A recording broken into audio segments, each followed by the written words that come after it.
पसंद करने में और प्यार करने में सिर्फ इतना फर्क होता है कि अगर हमें पसंद है तो हम फूल तोड़ लेते हैं, और अगर हमें प्यार है तो हम उस फूल को सींचते हैं। तो फूल हमारे लिए क्या मायने रखता है और किसी प्लांट के लिए क्या मायने रखते हैं, दोनों ही मायने अलग है।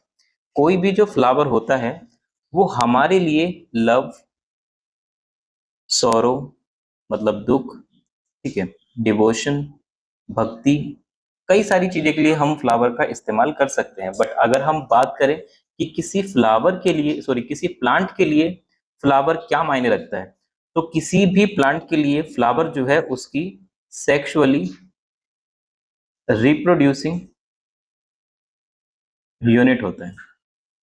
Sexually reproducing unit of plant जो है वो क्या है, फ्लावर है। ठीक है, तो अगर हम बात करें फ्लावर की या प्लांट के रिप्रोडक्शन की, तो प्लांट जो है रिप्रोडक्शन किसी से भी कर सकते हैं। ठीक है, प्लांट जो है रिप्रोडक्शन किसी भी पार्ट से कर सकते हैं। प्लांट रूट, स्टेम, लीफ किसी से भी रिप्रोड्यूस कर सकते हैं। बट जब प्लांट फ्लावर से रिप्रोड्यूस करते हैं तो उस रिप्रोडक्शन को सेक्सुअल रिप्रोडक्शन कहा जाता है। ठीक है, अगर हम बात करें कि सेक्सुअल रिप्रोडक्शन होता क्या है, तो सेक्सुअल रिप्रोडक्शन एक वो रिप्रोडक्शन है जिसके अंदर गैमेट्स की फॉर्मेशन और फ्यूजन हो रही होती है। ठीक है, जिस भी रिप्रोडक्शन में formation and fusion of gametes हो रहा होता है, मतलब फर्टिलाइजेशन हो रहा होता है, उस रिप्रोडक्शन को हम सेक्सुअल रिप्रोडक्शन कहते हैं। तो सेक्सुअल रिप्रोडक्शन की सबसे बड़ी पहचान ही यही है कि फर्टिलाइजेशन होता है, गैमेट्स का बनते हैं और गैमेट्स का फ्यूज होना होता है। ठीक है, पेरेंट मैटर नहीं करते कि एक पेरेंट है या दो पेरेंट है, मैटर जो करता है वो है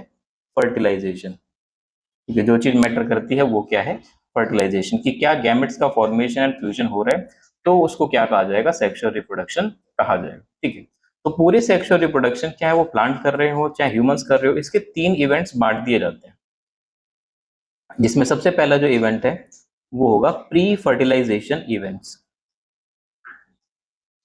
pre fertilisation event, pre fertilisation event में फर्टिलाइजेशन से पहले होने वाले इवेंट्स की जो है हम बात कर रहे होते हैं। और फर्टिलाइजेशन से पहले जो इवेंट होते हैं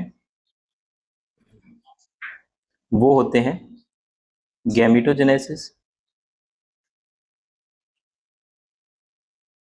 और गैमेट का ट्रांसफर होना। फिर आता है फर्टिलाइजेशन, जिसमें इन गैमेट्स का क्या हो जाता है, फ्यूजन हो जाता है। और फिर आते हैं post fertilization events. Post fertilization मतलब जो इवेंट फर्टिलाइजेशन के बाद में हो रहे होते हैं, जिसमें हम जायगोट की फॉर्मेशन और जायगोट की डेवलपमेंट देख रहे होते हैं, और फिर हम एम्ब्रियो की फॉर्मेशन और उसकी डेवलपमेंट को यहाँ पर देखते हैं। ठीक है, तो ये सेक्सुअल रिप्रोडक्शन के तीन इवेंट्स होते हैं, चाहे वो हम कर रहे हो, चाहे प्लांट कर रहे हो, चाहे दुनिया को कोई और ऑर्गेनिज्म कर रहा हो। ठीक है, अब हम बात करते हैं सीधा हमारे फ्लावर की, कि हमारा फ्लावर होता क्या है।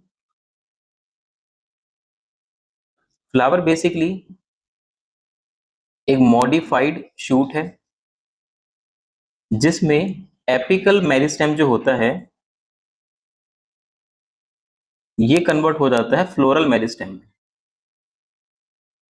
एपिकल मेरिस्टेम जो है ये कन्वर्ट हो जाता है फ्लोरल मेरिस्टेम में, और प्लांट का सेक्सुअली रिप्रोड्यूसिंग यूनिट जो है, सेक्सुअली रिप्रोड्यूसिंग यूनिट कह सकते हो या फिर आप ऑर्गन कह सकते हो। तो कोई भी प्लांट जो सेक्सुअल रिप्रोडक्शन कर रहा होता है वो किससे कर रहा होता है, अपने फ्लावर से कर रहा होता है। अगर फ्लावर के अलावा किसी भी ऑर्गन से रिप्रोडक्शन किया जा रहा है तो वो एसेक्सुअल कहलाएगा। अगर फ्लावर से किया जा रहा है तो उसको सेक्सुअल कहा जाता है। ठीक है, हम बात करते हैं किसी भी टिपिकल एक फ्लावर की। ठीक है, कि टिपिकली जो फ्लावर है वो कैसा होता है, उसके क्या क्या स्ट्रक्चर्स होते हैं।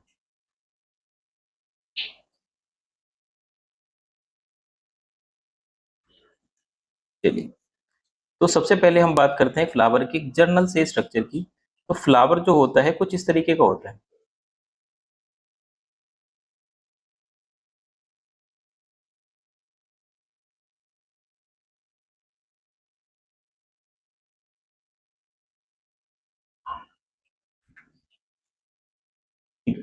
ये वो डंडी है जिससे फ्लावर अटैच होता है, इस डंडी को पेडिसिल नाम दिया जाता है। ठीक है, और जिस डंडी से लीफ अटैच होती है उसको क्या नाम दिया जाता है। अब यहां से ही कुछ ग्रीन कलर की लीफी स्ट्रक्चर अराइज हो रही होती है।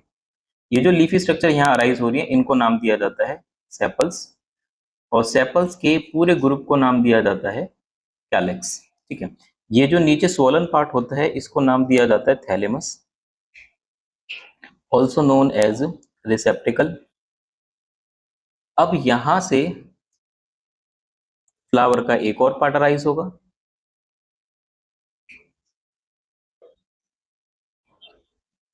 यहां से रंग बिरंगे पेटल्स अराइज हो रहे होते हैं। ठीक है, ये सारे के सारे जो है ये कहलाते हैं यहाँ पर पेटल्स, जिनके पूरे ग्रुप को जो है कोरोला नाम दिया जा सकता है, और ये अलग अलग कलर के हो सकते हैं।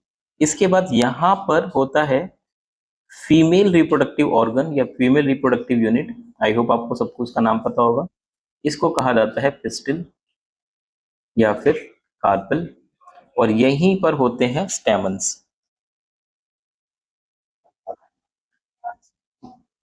यहीं पर आ रहे होते हैं स्टेम। ठीक है, तो अगर एक फ्लावर बाइसेक्सुअल है तो उसके पास ये सारे के सारे पार्ट्स होते हैं। बाइसेक्सुअल वो जिसमें मेल और फीमेल दोनों ही पार्ट्स जो हैं अवेलेबल होते हैं। तो बाइसेक्सुअल होगा, अगर दोनों में से कोई एक ही अवेलेबल है तो उसको यूनिसेक्सुअल कहा जाएगा। ठीक है, हम एक एक करके इन पार्ट्स के बारे में पढ़ते हैं। तो फ्लावर के जो पार्ट है इनको हम फ्लोरल अपेंडेजेस कह सकते हैं। फ्लोरल अपेंडेजेस मेनली दो कैटेगरी में डिवाइड कर देते हैं हम इनको। एक होते हैं एसेसरी और दूसरे होते हैं रिप्रोडक्टिव।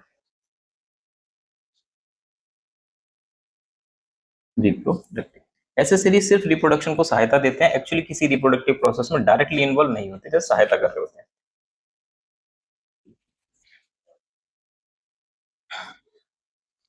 तो इसमें सेपल्स और पेटल्स आ जाते हैं। रिप्रोडक्टिव में वो ऑर्गन होंगे जो एक्चुअली गैमेट का प्रोडक्शन कर रहे होते हैं, तो इसमें आ जाएगी पिस्टिल और स्टेमेन। ठीक है, तो हम सबसे पहले इसमें पढ़ने वाले हैं सेपल्स के बारे में। सेपल्स का जो पूरा ग्रुप है वो कहलाता है कैलिक्स,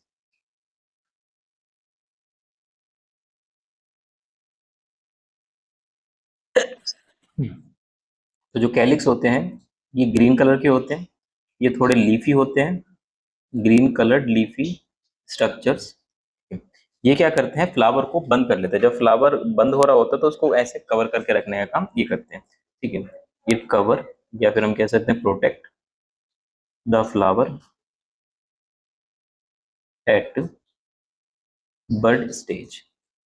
बर्ड स्टेज में फ्लावर को क्या करता है, प्रोटेक्ट करके रखने का काम ये करता है। ठीक है, नेक्स्ट जो पार्ट है वो है पेटल्स। पेटल्स के पूरे ग्रुप को कहा जाता है कोरोला। ठीक है, पेटल्स का पूरा जो ग्रुप है वो कहलाता है कोरोला। कोरोला जो होते हैं ये कलरफुल होते हैं, इसमें खुशबू हो सकती है, और इनका मेन काम होता है इंसेक्ट्स को अपनी तरफ अट्रैक्ट करने का। Attract insects for pollination. ठीक है, इंसेक्ट्स को पॉलिनेशन के लिए अपनी तरफ अट्रैक्ट करने का काम इनका होता है। ठीक है, इसके बाद हम बात करते हैं स्टेमन्स की। स्टेमिन नाम से पता चल रहा है, मैन मतलब ये मेल रिप्रोडक्टिव यूनिट होती है, मेल रिप्रोडक्टिव यूनिट। ठीक है, तो इनका मेन काम होता है पोलन ग्रेन्स को प्रोड्यूस करने का। ठीक है, पोलन ग्रेन प्रोडक्शन, ये इनका मेन काम यहाँ पर हो रहा होता है। अब बात करें हम पिस्टिल की। अभी बस हम जनरलाइज कर रहे हैं, अभी हम इन सब की जो है डिटेल्स भी पढ़ेंगे। पिस्टिल को हम कार्पल भी कह सकते हैं, ये फीमेल रिप्रोडक्टिव यूनिट होती है,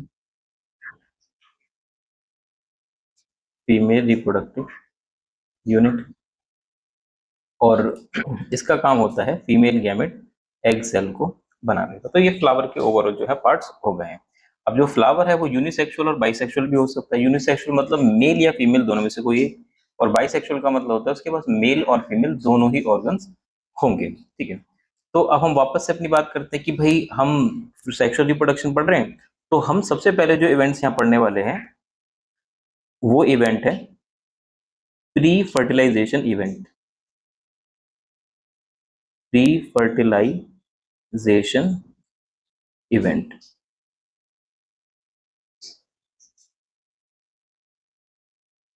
मतलब फर्टिलाइजेशन से पहले कौन कौन से जो है इवेंट्स होते हैं। देखिए, ऐसा नहीं है कि फ्लावर और ह्यूमंस के रिप्रोडक्शन में समानता ही नहीं होती, काफी समानता होती है।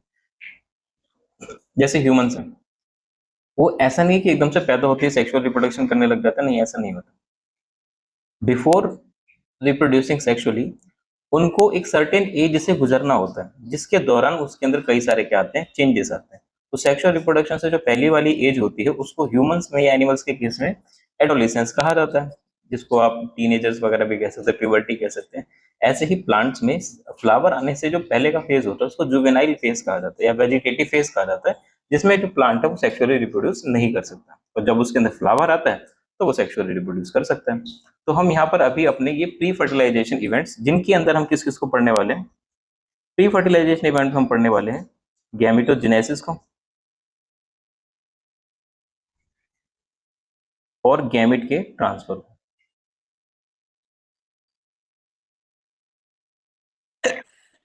गैमेटोजेनेसिस और गैमेट ट्रांसफर जो है हम इसके अंदर पढ़ेंगे।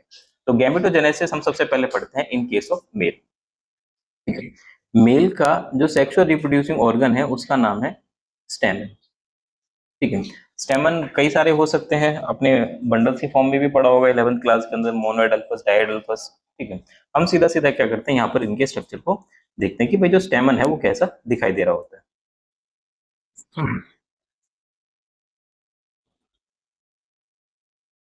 तो देखिए स्टेमन की ये एक डंडी होती है और यहाँ पर ये स्ट्रक्चर होता है। तो ये जो डंडी है, इस डंडी को स्टॉक कह सकते हो आप, या इस डंडी को फिलामेंट नाम भी दिया जा सकता है। ठीक है, और ये जो स्ट्रक्चर है, इस स्ट्रक्चर को यहाँ पे नाम दिया जाता है एंथर। एंथर इससे जिस टिश्यू के साथ कनेक्टेड होता है, यहाँ पे ऐसे डायरेक्टली नहीं होते, कनेक्टेड होता है, इसको कनेक्टिव्स कहा जाता है, कनेक्टिव्स। ठीक है, अब आपको यहाँ पे दिखाई दे रहा है कि एंथर कैसा है। एंथर के अंदर आपको दिखाई दे रहे होंगे दो दो चैम्बर्स, इसलिए इसको क्या कहा जाता है, by lobe.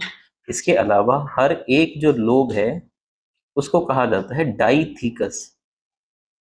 Each lobe is dithecous. तो टोटल यहाँ पर जो है 4 चैम्बर होते हैं। अगर हम इसको थोड़ा एनाटॉमिकली देखें, इसको काट के माइक्रोस्कोप के अंदर अगर हम इसको देखेंगे तो किस तरीके का जो स्ट्रक्चर है वो हमें दिखाई देगा, उसके बारे में बात करते हैं। ठीक है, चलिए।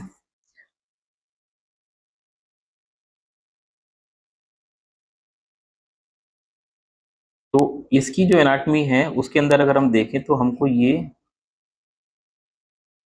इस तरीके की सर्कुलर आउटलाइन जो है यहाँ पर नजर आती है। अरे एक ही बार में सारा चला गया। ठीक है, हमें क्या है, इसकी इस तरीके की सर्कुलर आउटलाइन यहाँ पर दिखाई पड़ेगी। ठीक है, तो ये पहली सर्कुलर आउटलाइन है। तो सबसे बाहर की जो लेयर है ये कहलाती है एपिडर्मिस। इसके बाद अंदर फिर एक और लेयर आएगी,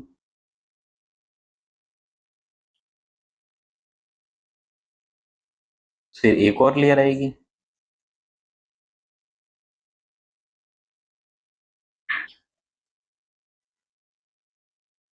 और फिर लास्ट में एक और ये स्ट्रक्चर यहाँ पर दिखाई पड़ेगा।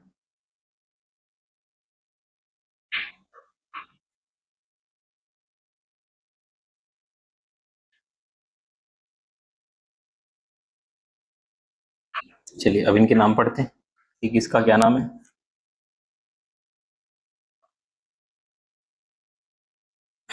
देखिए, ये जो सबसे बाहर वाली लेयर है, इस सबसे बाहर वाली लेयर को नाम दिया जाता है एपिडर्मिस। प्लांट की सबसे बाहर की जो लेयर होती है उसको हमेशा से ही क्या नाम दिया जाता है, एपिडर्मिस नाम दिया जाता है। एपिडर्मिस के जस्ट अंदर की तरफ जो लेयर होती है इसको नाम दिया जाता है एंडोथीशियम। एंडोथीशियम के बाद अगली जो लेयर आती है इसको कहा जाता है मिडल लेयर। ठीक है, और सबसे लास्ट की जो लेयर यहाँ पर प्रेजेंट है इसको नाम दिया जाता है टेपिटम। ये जो सारी लेयर हैं, ये तीनों की तीनों, ये कुल मिलाकर जो काम कर रही होती है वो काम होता है प्रोटेक्शन का। ठीक है, ये कुल मिलाकर जो है यहाँ पर प्रोटेक्शन प्रोवाइड करवा रही होती है। अब यहाँ पर ये जो टेपेटम है, ये यहाँ पर न्यूट्रिशन प्रोवाइड कराने का काम करती है, न्यूट्रिशन टू पोलन ग्रेन। आगे चल के हम पोलन ग्रेन की एक स्ट्रक्चर पढ़ेंगे जिसको स्पोरोपोलेरिन कहा जाता है, उसको बनाने में भी इसका जो है काफी रोल होता है। और जो सबसे अंदर की तरफ ये जो है, इनको माइक्रोस्पोरेंजियम कहा जाता है। इसके अंदर ये है स्पोरोजीनस टिश्यू, स्पोरोजीनस टिश्यू। तो पूरे जो माइक्रोस्पोरेंजियम है यहाँ पर आपको दिखाई पड़ रहे हैं 4 हैं, क्योंकि हर एक कॉर्नर पर है, और सबसे अंदर क्या है यहाँ पर, स्पोरोजीनस टिश्यू है। तो अब हम बात करने वाले हैं इस स्पोरोजीनस टिश्यू के बारे में।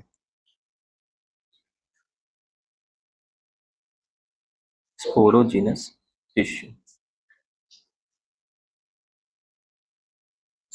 स्पोरोजिनस टिश्यू जो है, अगर हम इसको डिफाइन करें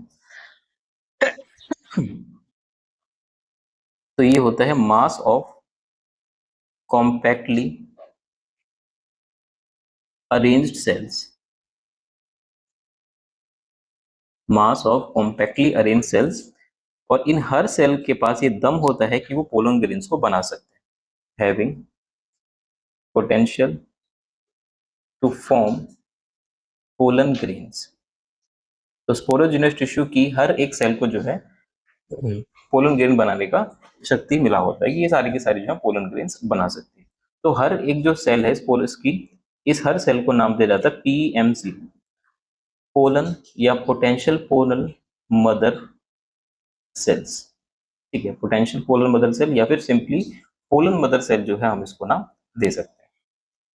और इनके पास क्या होता है, ये दम होता है कि पोलन ग्रेन्स को जो है बना सकते हैं। अगर हम इसके बाद डिफाइन करें तो ये बेसिकली क्या होती हैं, ये डिप्लॉइड सेल्स होती हैं, diploid sales which on meiosis forms four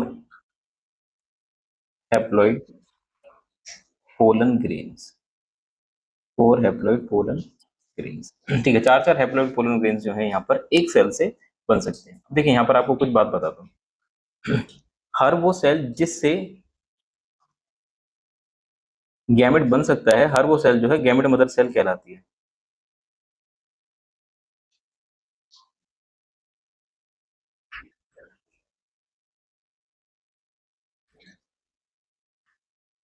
GMC, gamete mother cell, हर वो सेल जिससे गैमेट बन सकता है उसको जीएमसी नाम दिया जाता है। ठीक है, तो जीएमसी होती है हमारी गैमेट मदर सेल। देखिए इस पे राइटिंग को मत जाइए, थोड़ा सेटअप इतना ठीक नहीं है कि अनकंफर्टेबली लिखा जा रहा है काफी, पर अगर ये सेम चीज मैं बोर्ड पर या नोटबुक पे लिखता हूँ तो यकीन मानिए बहुत गजब लिखता हूँ।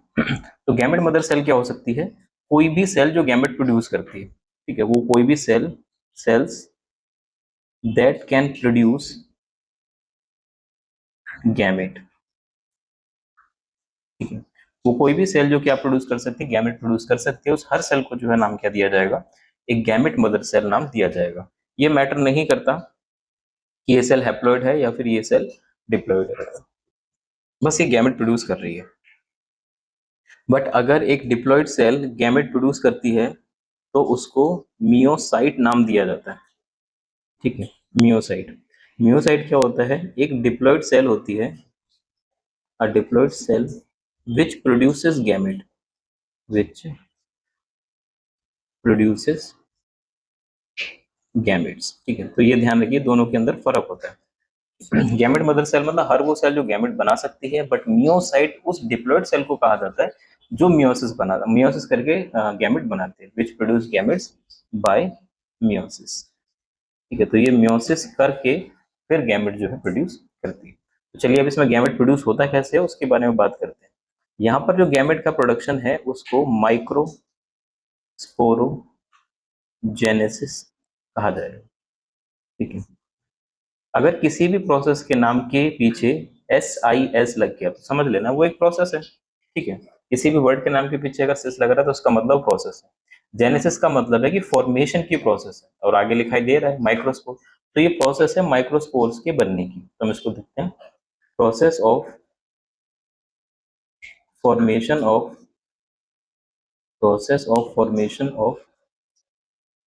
Microspores from microspore mother cells.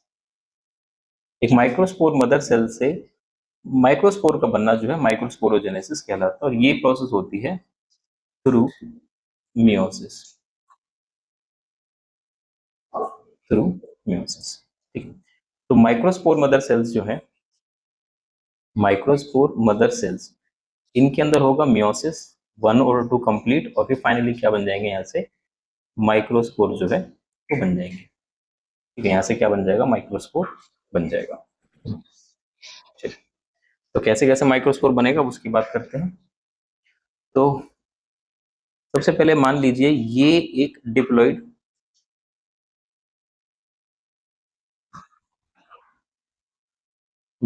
Diploid microspore mother cell है, ठीक है। तो ये सबसे पहले क्या करेगी, ये करेगी मियोसिस 1। मियोसिस 1 करते ही ये बना लेंगी दो सेल्स, और दोनों की दोनों ही क्या होंगी, हैप्लॉइड होंगी। इसको नाम दिया जाता है माइक्रोस्पोर डायड, माइक्रोस्पोर डायड। फिर रूल जो है हमारी मियोसिस का, वो आपको पता ही है कि अब होगा मियोसिस 2, और मियोसिस 2 के बाद जो है यहाँ पर बन जाएंगी 4 सेल्स।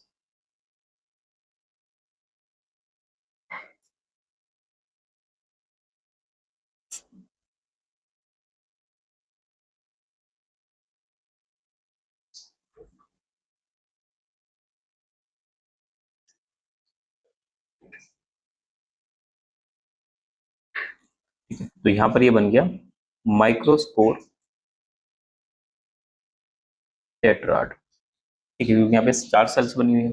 अब इसके अंदर जो है होगा डिहाइड्रेशन, मतलब यहाँ से जो पानी है वो निकल जाएगा, और जैसे ही पानी निकल जाएगा ये सारी की सारी जो सेल्स हैं ये अलग अलग हो जाएंगी। अभी फिलहाल इन सेल्स को जो नाम दिया जा रहा है वो नाम पोलन ग्रेन नहीं है, वो नाम है इनका माइक्रोस्पोर्स। इनको क्या नाम दिया जा रहा है, माइक्रोस्पोर्स नाम दिया जा रहा है। अब इन माइक्रोस्पोर के साथ भी क्या होगा, एक डिवीजन होगा, इनका जो न्यूक्लियस है डिवाइड करना स्टार्ट कर देगा। तो जैसे ही न्यूक्लियस डिवाइड करना स्टार्ट करेगा तो यहाँ पर इनका जो डिवीजन होगा वो थोड़ा सा अनइक्वल टाइप का हो जाएगा। अब हम यहाँ पर इस चीज को जो है पोलन ग्रेन नाम दे सकते हैं, ठीक है। अब इसको क्या नाम दिया जा सकता है, यहाँ पे पोलन ग्रेन नाम दिया जा सकता है। तो फिलहाल हम डिफाइन करते हैं कि भाई पोलन ग्रेन होगा क्या। हम यहाँ पर पोलन ग्रेन को डिफाइन करते हैं। What is a pollen grain. तो पोलन ग्रेन क्या होती है, ये हैप्लॉइड स्ट्रक्चर होती है, हैप्लॉइड स्ट्रक्चर जो कि बनी है माइक्रोस्पोरोजेनेसिस से, फॉर्म्ड बाय माइक्रोस्पोरोजेनेसिस, एंड ये मेल गैमेट नहीं है, इसको आपको ध्यान रखना है। And it is male gametophyte, it is male gametophyte. देखो अभी ये गैमेट नहीं बना है, अभी क्या है, ये सिर्फ गैमेटोफाइट है, ठीक है। अभी क्या है, बस ये एक गैमेटोफाइट है। गैमेटोफाइट वो चीज होती है जो आगे चल के गैमेट को बनाएगी, ये खुद से कोई गैमेट नहीं है, ये आगे चल के जो है गैमेट बनाएगा। तो कभी भी ध्यान रखिएगा कि इसको सीधा सीधा गैमेट जो है नाम नहीं देना। अब एक पोलन ग्रेन दिखता कैसा है हम उसके बारे में बात करते हैं, ठीक है। तो पोलन ग्रेन, किसी टिपिकल पोलन ग्रेन की अगर हम बात करें तो वो कुछ इस तरीके का दिखाई देगा। इस तरीके से दो सर्कुलर आउटलाइन हम ड्रॉ करेंगे, ठीक है, और यहाँ पर हम छोटे छोटे ऐसे छेद बना देंगे। यहाँ पर होते हैं दो न्यूक्लियस, एक ऊपर बड़ा इरेगुलर शेप वाला और एक नीचे छोटा बिल्कुल रेगुलर शेप वाला, ठीक है। और यहाँ पर ये दोनों के साइटोप्लाज्म जो है इस तरीके के हो रखे होते हैं। बाकी अगर आपको इसके हैंड रिटन नोट्स चाहिए होंगे पीडीएफ में तो आप मुझे बता देना, मैं इनके बहुत साफ सुथरे हैंड रिटन नोट्स भी आपको प्रोवाइड करा सकता हूँ। तो ये सबसे बाहर की लेयर है, पोलन ग्रेन के सबसे बाहर की लेयर जो है एक्साइन कहलाती है। उसके बाद अंदर वाली जो लेयर है ये कहलाती है इंटाइन। ये जो यहाँ पर छेद हो रखे हैं इन छेदों को जर्म पोर नाम दिया जाता है, ठीक है। ये जो बड़ा वाला न्यूक्लियस है इसको वेजिटेटिव न्यूक्लियस कहते हैं, और ये जो छोटा वाला है इसको जनरेटिव न्यूक्लियस कहा जाता है, जनरेटिव न्यूक्लियस। अब जो पोलन ग्रेन का साइज है और जो शेप है वो प्लांट टू प्लांट और flower to flower, pollen grain to pollen grain जो है वेरी कर सकता है। हमने बस एक टिपिकल जो है बनाने की कोशिश यहाँ पर करी है। अब हम इन सब चीजों के बारे में पढ़ते हैं कि कौन सी चीज क्या काम कर रही है। तो सबसे पहले जो बात कर रहे हैं वो बात है एक्साइन की। एक्साइन जो है ये सबसे बाहर की लेयर है, outer most layer of pollen grain. और एक्साइन जो है ये बनी होती है एक बहुत ही भयानक केमिकल की जिसका नाम है स्पोरोपोलोनिन, मेड अप ऑफ स्पोरोपोलोनिन। स्पोरोपोलोनिन बहुत ही ज्यादा ऐसा केमिकल है, मतलब हार्डेस्ट केमिकल आप इसको मान सकते हो, हार्डेस्ट सब्सटेंस इसको आप मान सकते हो कि कोई एंजाइम जो है इसको डिग्रेड नहीं कर सकता। No enzyme can degraded. PH इसका कुछ नहीं उखाड़ सकता, highly resistant to pH and temperature.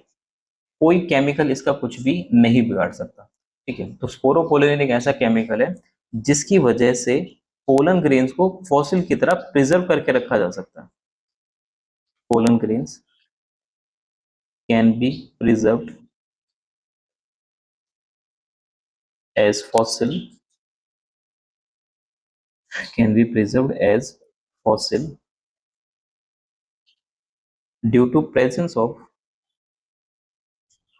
Sporopollenin. और स्पोरोपोलेनिन जो है इसको किसी भी केमिकल से, हर एक चीज से जो है बचा सकती है। ठीक है, पोलन ग्रेन को जो है कभी भी खराब नहीं होने देगी। ठीक है, बाकी पोलन ग्रेन की अपनी खुद की भी एक वायबिलिटी होती है कि भाई वो खुद भी कितना दिन तक जिंदा रह सकते हैं। अच्छा, पोलन ग्रेन के अलावा एक और चीज आपको पता है तो आपने शायद नाम सुना ही होगा, काइटिन।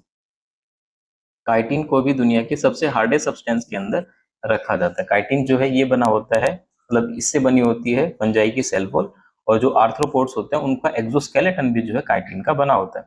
अब ये जो काइटिन है या फिर कॉकरोच है, हम ये कह सकते हैं कि इसके ऊपर भी ना टेम्परेचर का असर होने वाला और ना ही रेडिएशन का असर होने वाला।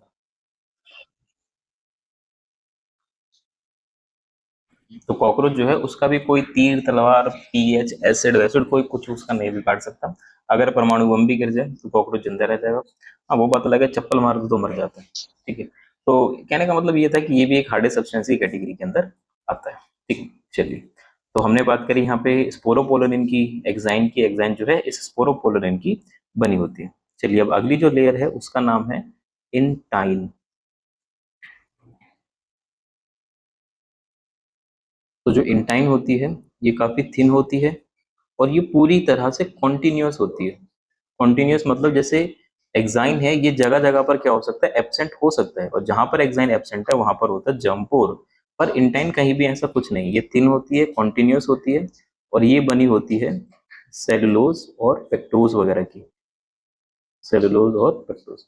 इसके बाद आती है प्लाज्मा मेम्ब्रेन। ठीक है, प्लाज्मा मेम्ब्रेन जैसे नॉर्मल सेल मेम्ब्रेन आप 11th क्लास में पढ़े हो, ये वैसे ही होती है, इसमें कोई खास बातें नहीं है। इसके बाद हम बात करते हैं जर्म पोर की। जर्म पोर, तो ये जो जर्म पोर है, जर्म पोर वो जगह होती है एक्साइन की जहां पर स्पोरोपोलेनिन क्या होती है, एब्सेंट होती है। तो एक्साइन की वो जगह जहां पर स्पोरोपोलेनिन क्या है, एब्सेंट है, उस जगह को क्या कहा जाता है, जर्म पोर कहा जाता है। और जर्म पोर का काम क्या है, जर्म पोर से निकलती है पोलन ट्यूब। किसी भी एक जर्म पोर से जो है क्या निकलेगी, यहाँ पर पोलन ट्यूब निकलेगी। और पोलन ट्यूब की जो ग्रोथ होना है वो एक तरह का होता है कीमोट्रोपिज्म। आई होप आपने 10th क्लास में पढ़ा होगा और आपको याद भी होगा। चलिए, अब हम बात करते हैं बड़े वाले वेजिटेटिव सेल की या वेजिटेटिव न्यूक्लियस की। वेजिटेटिव सेल कह सकते हैं, न्यूक्लियस कह सकते हैं। ये काफी बड़ा होता है, इरेगुलर बाउंड्रीज हैं, इसके अंदर होता है स्टोर फूड, क्योंकि बहुत सारा इसके पास खाना है, इसलिए जो इसको स्टोर फूड की तरह ट्रीट किया जा सकता है। इसके बाद लास्ट है generative cell. Generative cell, generative cell जो होती है ये थोड़ी छोटी होती है। ठीक है, एकदम राउंड होती है, परफेक्ट बाउंड्री वाली, और ये आगे चल के डिवाइड करती है और बनाती है दो male gametes and forms two male gametes. ये आगे चल के दो मेल गैमेट्स जो है यहाँ पर बनाती है। तो दो मेल गैमेट्स क्यों बनाती है उसका भी एक रीजन है। ठीक है, वो रीजन हम बाद में देखेंगे कि एक्चुअली ये दो लेयर क्यों बनाती है। ठीक है, अच्छा, टेपिटम के बारे में आपको एक और बात बता देता हूँ। ये जो टेपिटम होती है इसका डेंस साइटोप्लाज्म होता है और ये मल्टी न्यूक्लिएट होती है। मल्टी न्यूक्लिएट वो आप समझ ही गए होंगे, क्योंकि न्यूट्रिशन प्रोवाइड करती है, तो बहुत सारा न्यूट्रिशन होने की वजह से ही जो है ये इस तरीके की होती है। ठीक है, तो ये सारे पार्ट हो गए हमारे पोलन ग्रेन्स के। अब हम पोलन ग्रेन्स की कुछ इंपॉर्टेंस के बारे में बात करते हैं। Importance of pollen grains. ठीक है, पोलन ग्रेन्स की जो है क्या इंपॉर्टेंस है। तो पोलन ग्रेन्स की सबसे पहले इंपॉर्टेंस ये है कि पोलन ग्रेन्स के पास बहुत सारा रिजर्व फूड होता है। ठीक है। इस वजह से पोलन ग्रेन्स जो है वो क्या होते हैं, काफी न्यूट्रिशियस होते हैं, इनके अंदर बहुत भर भर के न्यूट्रिशन होते हैं। इसीलिए कई कंट्रीज के अंदर जैसे कि इंग्लैंड या फिर आप सब लिख सकते हो लंदन, यहाँ पर इनको जो है एज ए टैबलेट या एज ए सिरप यूज किया जाता है। ठीक है, तो यहाँ पर पोलन ग्रेन्स को एज अ फूड सप्लीमेंट इस्तेमाल किया जाता है। ठीक है, pollen grains as a food supplement यहाँ पर इस्तेमाल किए जाते हैं। इसके अलावा पोलन ग्रेन्स कई सारी स्पीशीज के क्या कर सकते हैं, बहुत भयानक वाली एलर्जी भी कॉज कर सकते हैं। ठीक है, बहुत भयानक एलर्जी। इसके अलावा अस्थमा क्रिएट कर सकते हैं। ठीक है, ब्रोंकाइटिस क्रिएट कर सकते हैं। तो बहुत जो है पोलन ग्रेन्स के साथ दिक्कतें भी हो सकती है। एक आपने नाम सुना होगा कभी, हे फीवर। हे फीवर भी एक एलर्जिक रिएक्शन होती है इन पोलन ग्रेन्स की, जो ज्यादातर किन पोलन ग्रेन की वजह से होती है, इसका नाम है पार्थीनियम। ठीक है, इसको गाजर घास भी कहा जाता है, कैरट ग्रास। इसकी वजह से पोलन ग्रेन, मतलब इसके जो पोलन ग्रेन्स हैं, इसके पोलन ग्रेन्स ये सीवियर एलर्जी जो है कॉज करते हैं। और ऐसा माना जाता है कि शायद इंडिया का प्लांट है भी नहीं, इंडिया के अंदर जबरदस्ती या शायद किसी तरीके से ये आ गया था, पर इंडियन प्लांट है नहीं ये। ठीक है, ये एक खरपतवार है। खरपतवार मतलब ये एक वीड है, वो अनचाहे पौधे जो हमारे खेत के अंदर उग जाते हैं। ठीक है, इसके अलावा अगर हम बात करें पोलन की वायबिलिटी की, ठीक है, तो वायबिलिटी का मतलब वो समय जब पोलन ग्रेन्स प्लांट से तो निकल चुका है, प्लांट से निकलने का कितने दिन तक ये जर्मिनेट करने की एबिलिटी रखता है, कितने दिन तक जर्मिनेट हो सकता है, उतने टाइम पीरियड को जो है क्या कहा जाएगा, वायबिलिटी कहा जाएगा। कुछ की वायबिलिटी 30 मिनट तक हो सकती है, जैसे वीट हो गया, राइस हो गया। ठीक है, इनकी जो वायबिलिटी है वो 30 मिनट तक हो सकती है। मतलब एंथर से निकलने के बाद अगर ये 30 मिनट तक जर्मिनेट हो गया तो हो गया, वरना ये जर्मिनेट कभी भी नहीं हो पाएगा।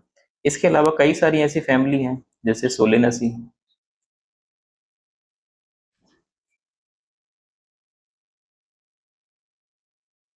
रोजेसी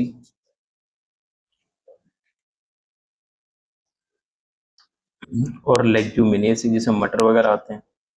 इनकी जो पोलन ग्रेन्स है उनकी वाइबिलिटी जो है मंथ्स में हो सकती है। मतलब अगर पोलन ग्रेन एंथर से निकल भी गया तब भी महीनों तक उसके पास ये दम है कि वो सर्वाइव कर सकता है और जर्मिनेट भी कर सकता है। इसके अलावा बहुत ज्यादा इंपॉर्टेंट चीज आती है और वो है क्रायो प्रिजर्वेशन। ठीक है, क्रायो प्रिजर्वेशन। क्रायो प्रिजर्वेशन का मतलब क्या होता है कि किसी को भी -196 डिग्री सेल्सियस के अंदर स्टोर करके प्रिजर्व कर देना। ठीक है, अगर किसी को इतने लो टेम्परेचर पे प्रिजर्व किया जाता है तो उसको क्रायो प्रिजर्वेशन कहा जाता है। देखिए, ये जो वर्ड है ना क्रायो, क्रायो वर्ड का मतलब ही क्या होता है, काफी लो टेम्परेचर। जैसे हीलियो या पायरो जो वर्ड होते हैं, पायरो, तो पायरो वर्ड होता है हाई टेम्परेचर के लिए। ठीक है, अगर हाई टेम्परेचर है तो उसके लिए पायरो वर्ड यूज किया जाता है। आपने कई जगह नाम सुना होगा, पायरोमेट्री या फिर एंटी पायरेटिक मेडिसिन जो फीवर के अगेंस्ट काम करती हैं। तो पायरो वर्ड का मतलब होता है हाई टेम्परेचर और क्रायो वर्ड का मतलब होता है लो टेम्परेचर। तो लो टेम्परेचर पर किसी को प्रिजर्व करके रखना क्या कहलाता है, क्रायो प्रिजर्वेशन कहलाता है। और ये लो टेम्परेचर कितना होता है, ये होता है -196 डिग्री सेल्सियस, जो कौन प्रोवाइड करा रहा होता है यहाँ पर, लिक्विड नाइट्रोजन। तो लिक्विड नाइट्रोजन के अंदर हम पोलन ग्रेन्स को सालों साल तक क्या कर सकते हैं, प्रिजर्व करके रख सकते हैं। अब ये जो क्रायो प्रिजर्वेशन है ये एक तरीके का एक्स-सिटू प्रिजर्वेशन हो सकता है, या आप इसको एक्स-सिटू कंजर्वेशन कह सकते हो। ऐसा नहीं है कि इसके लिए सिर्फ पोलन ग्रेन्स ही स्टोर किए जाते हैं, जी नहीं। Seeds, gametes, stem cells, gene, DNA, कुछ भी इसके अंदर जो है प्रिजर्व करके रखा जा सकता है। तो किसी को भी इतने लो टेम्परेचर पे प्रिजर्व करके रखना ही क्या कहलाता है, क्रायो प्रिजर्वेशन कहलाता है। तो आज की हमने इस वीडियो में मेल वाला जो टॉपिक है वो पूरा का पूरा पढ़ लिया है। अगली वीडियो के अंदर हम फीमेल वाले टॉपिक को कंटिन्यू पढ़ेंगे। ठीक है, क्रिस्टल या फिर कार्बन के बारे में कंटिन्यू पढ़ते हैं। बाकी चैनल से जुड़े रहिए। आपको पूरा जो सिलेबस है 12th क्लास का, इवन 11th क्लास का, अगर आप 9th 10th के कोई हैं या फिर आप जानते हो तो उनका भी जो है सिलेबस इस वीडियो के अंदर, आई मीन इस चैनल के ऊपर अपलोड किया जाएगा, इवन हिंदी में भी। ठीक है, चलिए मिलते हैं अगली वीडियो में। बाय।